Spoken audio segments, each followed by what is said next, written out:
Hello everyone, myself Ashutosh Tiwari and I belongs to Uttar Pradesh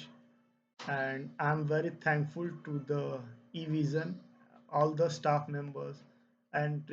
trainers of eVision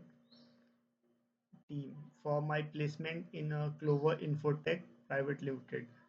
with the 3.8 LPA salary. I'm currently engaging in the learning with the eVision like advanced skills through eVision, and I must say that I learned technical and support and with the different teams of technical teams and support teams that been incredibly helpful for me,